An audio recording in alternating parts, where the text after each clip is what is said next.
Yes, 8th class. Here is your next worksheet, that is worksheet 2. That I had written again the properties of exponent here. There are 5 properties. यहाँ पे देखिए base same है तो powers add होंगी. Base पे power है और उसकी एक और पावर है तो हमेशा पावर्स मल्टीप्लाई करेंगी. डिवीज़न में बेस सेम है तो पावर्स माइनस हो जाती हैं. ठीक है. सपोज़ अगर आपको ऐसे भी क्वेश्चन दिया है, इस क्वेश्चन को आप ऐसे भी लिख सकते हो. अगर a power m upon a power n लिखा है तो आप इसको a power n minus m ही लिखोगे. अगर आपके बेस डिफरेंट हैं तो पावर्स हमेशा कॉमन निकल जाती है और बेस हमेशा मल्टीप्लाई कर जाते हैं. किसी की भी पावर 0 हमेशा इक्वल टू 1 होती है. तो ये थी 5 प्रॉपर्टीज़ जो मैंने दोबारा एक्सप्लेन किया है. अब इनके बिहाफ पे मैं आपको क्वेश्चंस करवाने जा रही हूँ. So here is a look of first question. वहाँ पे क्वेश्चन दिया हुआ है सिंप्लीफाई. मीन्स आपने सिंप्लीफाई करना है जस्ट इसको. ठीक है. तो ये क्वेश्चन आपको देख के समझ आ ही रहा होगा कि कैसे होगा. ये देखो बेस सेम है, इसका भी x है इसका भी x है तो पावर्स क्या करेंगी ऐड. मतलब ये मेरी फर्स्ट प्रॉपर्टी यहाँ पे लगेगी. मैंने क्या लिख दिया इसको x 2/3 प्लस 5/3. कुछ भी पावर हो सकती है, रेसिप्रोकल में भी हो सकती है और नॉर्मल भी हो सकती है. इन दोनों का एलसीएम सेम हो गया तो x 3 मैंने ओवरऑल लिख लिया. फिर मैंने लिख दिया 2 प्लस 5 तो आंसर कितना बन गया x 7/3. I hope so it has clear. यहाँ पे देखो next property third property question next question third property के अकॉर्डिंग है जो मैंने यहाँ पे लिखा हुआ. बेस सेम है तो पावर क्या करेंगी माइनस, क्योंकि डिवीज़न की फॉर्म चल रही है. तो मैंने x एज इट इज़ लिख लिया. फिर मैंने लिखा x/3 माइनस 1/3. अब क्या है दोनों का एलसीएम सेम है. मैंने फिर 3 लिख दिया. 6 माइनस 1 ये कितना बन गया हमारा x की पावर 5/3. ठीक है जी, ये क्लियर हो गया.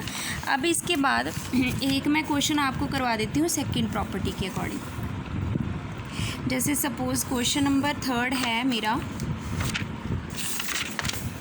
क्वेश्चन नंबर 3 है जो वो मुझे सपोज़ x में यहाँ पे इसकी पावर 6 दे दिया, इसकी पावर 2 दे दिया. ठीक है, ये दिया हुआ है. तो मैंने क्या करना है, मैंने बताया था पावर्स हमेशा मल्टीप्लाई. सपोज़ यहाँ पे माइनस भी है चाहे यहाँ पे प्लस भी है. एक मैं माइनस का करवा देती हूँ, एक मैं प्लस का करवा. तो ये कितना बन जाएगा -6 × 2. तो आंसर कितना आ गया x -12.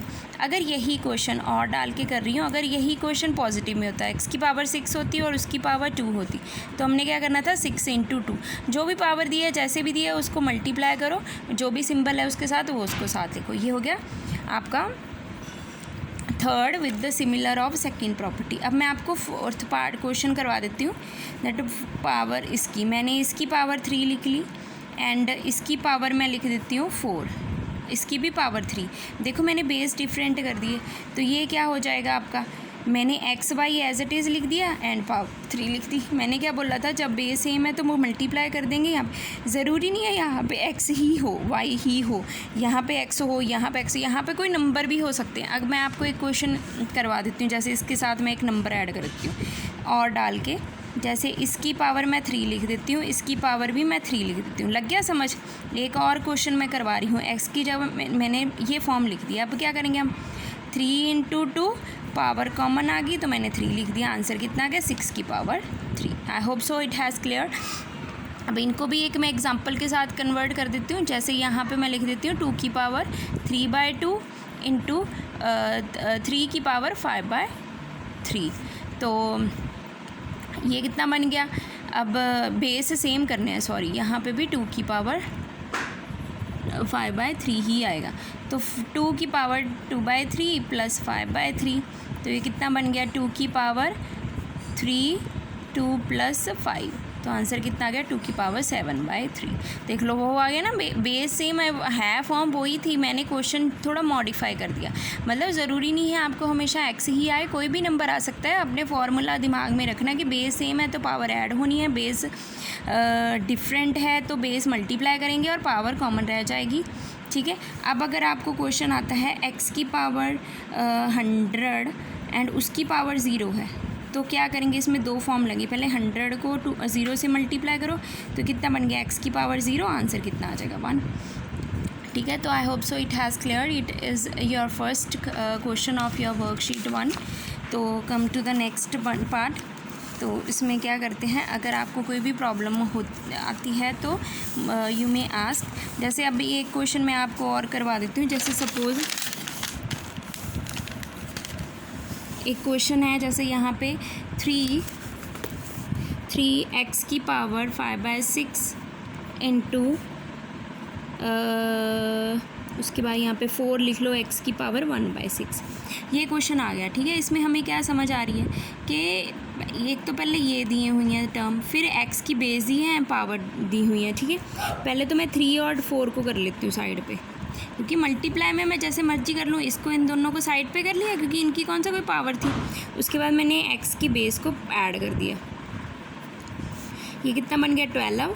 6 मेरा एलसीएम आ गया, 5 + 6 तो 12। x की पावर 6/6 कट गया, आंसर कितना आ गया 12x। I hope so it has clear. तो कोई भी टेंशन नहीं, अगर नेगेटिव साइंस यहाँ पे आते हैं तो आप नेगेटिव फॉर्म में जाओगे। सपोज़ अगर यहाँ पे नेगेटिव होता, नेगेटिव ही नेगेटिव, ये भी नेगेटिव, यहाँ पे भी नेगेटिव हो जाना था। नो डाउट पावर्स ऐड होनी है, बट हमने नेगेटिव भी तो मेरा कोई मैटर करेगा ना। तो यहाँ पे आ गया -6 -5 -1, तो ये हो गया माइनस, तो आंसर कितना आ जाएगा -1। So I hope so it has clear. Now come to the question number 2। So question number 2 क्या कहता है? क्वेश्चन नंबर 2 कहता है, इसमें फाइंड दी वैल्यू, हमने वैल्यूज़ फाइंड करनी है। फाइंड दी वैल्यू, ठीक है। आपको जैसे सपोज़ कोई भी क्वेश्चन दिया होगा, जैसे 512 की पावर आपको दी हुई है माइनस, क्या लिखे, -4/9 कर देती हूँ मैं, ठीक है। तो ये कितना हो जाएगा यहाँ पे। अब पहले इसकी प्राइम फैक्टराइजेशन साइड पे निकाल लो। तो आप 2 को अगर 9 टाइम मल्टीप्लाई करते हो तो यू में गेट दैट 512। तो 2 को 9 टाइम मल्टीप्लाई किया, इसकी पावर मैंने ऐसे लिख दी। ये कट जाएगा ऐसे, क्योंकि ये देखो ना 9 इंटू ये पावर्स मल्टीप्लाई करेगी, तो ये कट जाएगा ना। तो कितना बच गया -4। तो आप इसको पॉजिटिव वे में ले आओ, इसको लिख दो 1/4। तो इसका आंसर लिख दो। 2 को 4 टाइम मल्टीप्लाई करोगे तो 16 आंसर आ जाएगा। So clear. तो ऐसे आपने फाइंड दी वैल्यू करनी है। ये सपोज फर्स्ट था, अब सेकंड एक और करवा देती हूँ आपको। जैसे इसमें आपको क्वेश्चन दिया हुआ है 1 to 6 की पावर 2/3 एंड उसकी पावर है 1/2।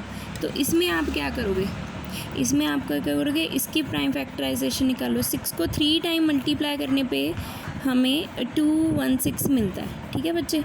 अब ये देखो, आपने ये ध्यान से करनी है ये सारी चीज़ें, ठीक है। ये 6 को 2 टाइम मल्टीप्लाई करते हो तो आपको 3 टाइम मल्टीप्लाई करने पे ये मिलता है। तो ये आपने अब ध्यान पे रखना है, मोस्टली बेस को ख़त्म करना होता है। तो पहले इन दोनों की मल्टीप्लाई, ये बन गया 3 इंटू 2/3 और उसकी पावर बच गई 1/2। मैंने ऐसे लिख दिया, ये कटिंग होगी। अब ये बच गया 6/2 1/2, फिर 6 इंटू 2 1/2, ये भी कट गया। आंसर कितना आ गया 6। तो ये था आपका सेकंड पार्ट। अब उसके बाद आ गया आपका जैसे थर्ड क्वेश्चन ले लो आप, कोई भी फॉर्म हो सकती है। जैसे ऐसे भी क्वेश्चन आ सकता है 8 डिवाइडेड बाय 6 की पावर 6 नहीं, यहाँ पे लिख लो, कुछ भी लिख लो यहाँ पे 36 1/2, ठीक है। तो ये 8 डिवाइड, पहले इसको फॉर्म को ख़त्म कर लो। ये कितना आ गया 2, ठीक है। 2 टाइम मल्टीप्लाई करने पे मुझे 36 मिलता है। तो ये कितना हो गया 6 इंटू 1/2, ये कट गया। तो ये 6 डिवाइडेड इसकी पावर 6 रह गया। अब इसको लिख दो 1/6, ठीक है। अब इसको कैसे लिख सकते हैं 6/1/6। तो आंसर कितना आ जाएगा, ये ऊपर चला जाएगा, 48 आंसर आ जाएगा, ठीक है जी। I hope so it has clear कि कैसे सिंप्लीफाई करना है। तो आपने ये क्वेश्चंस